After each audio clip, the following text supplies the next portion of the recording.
Ever felt like this world is a bit strange? Like things don't always make sense?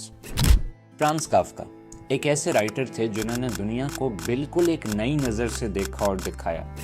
उनकी writing में ऐसे एहसास हैं जो आज भी हमारे साथ रेजोनेट करते हैं। Let's dive into Kafka's life, his unique philosophy, his famous works और उनकी वो लेगेसी जो आज भी लोगों के जहनों को हिलाती है।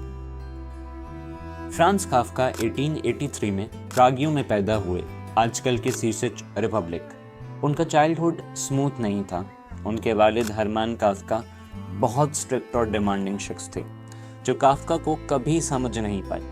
इसी इन्वायरमेंट में काफ्का की ज़िंदगी में एक डीप सेंस ऑफ आइसोलेशन और अजीब लगने का एहसास डेवलप हुआ। ये उनका वो एक्सपीरियंस था जो उनकी राइटिंग के थ्रू दुनिया तक पहुंच गया। काफ्का का असल शौक लिखना था, लेकिन उनके वालिद चाहते थे कि वो एक स्टेबल करियर परस्यू करें, तो काफ्का ने लॉ पढ़ना स्टार्ट किया। लॉ की डिग्री कंप्लीट करने के बाद काफ्का ने एक इंश्योरेंस कंपनी में जॉब स्टार्ट की और पूरी ज़िंदगी एक लॉयर के तौर पर काम किया। दिन भर वो अपनी नौकरी करते और रात में अपने लिखने के शौक को पूरा करते। काफ्का की जॉब उनके दिल के बहुत करीब नहीं थी, लेकिन उनकी राइटिंग में जो स्ट्रगल्स और तन्हाई का एहसास है, उसका एक सोर्स उनकी ये डबल लाइफ भी है। काफ्का की राइटिंग में आपको एक कॉमन थीम मिलेगी, कंफ्यूजन, हेल्पलेसनेस और एक स्ट्रेंज सिस्टम से फंसा हुआ इंसान। इनकी मशहूर कहानी द मेटामॉर्फोसिस को लें। इसमें ग्रेगोर सामसा सुबह उठता है और देखता है कि वो एक कीड़ा बन गया है। ये स्टोरी सिंपल लगती है, लेकिन इसके ज़रिए काफ्का वो अलाइनेशन और लॉस ऑफ कंट्रोल को हाईलाइट करते हैं जो अक्सर लोग फील करते हैं। ग्रेगोर्स ट्रांसफॉर्मेशन ये दिखाती है कि हम कितने वल्नरेबल और पावरलेस फील करते हैं जब दुनिया हमारी एक्सपेक्टेशंस के खिलाफ चलती है।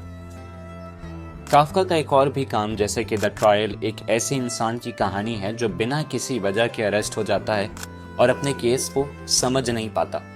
ये Kafka skew situation, a phrase जो आज भी उनके नाम पे है, उन फीलिंग्स को कैप्चर करती है जो हम अपनी ज़िंदगी के अनप्रेडिक्टेबल सिस्टम्स में महसूस करते हैं, जहां हमें कभी कभी समझ ही नहीं आता कि हम किस डायरेक्शन में जा रहे हैं। काफ्का ने सिर्फ दुनिया के साथ नहीं, खुद के साथ भी काफ़ी स्ट्रगल फेस किए।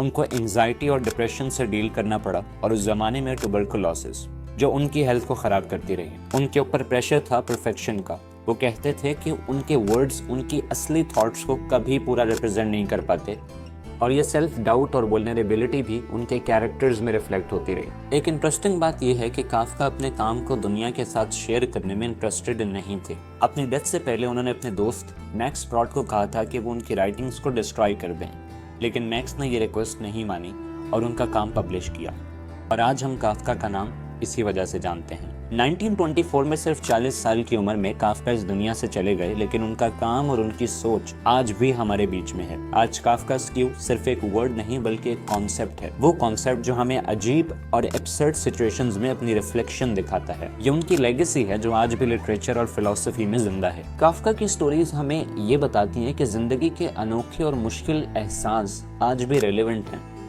इनके काम एक रिमाइंडर हैं कि ह्यूमन एक्सपीरियंस अनप्रेडिक्टेबल और समटाइम्स अजीब हो सकती है, लेकिन यही वो एस्पेक्ट है जो काफ्का को टाइमलेस और अनफॉरगेटेबल बनाता है।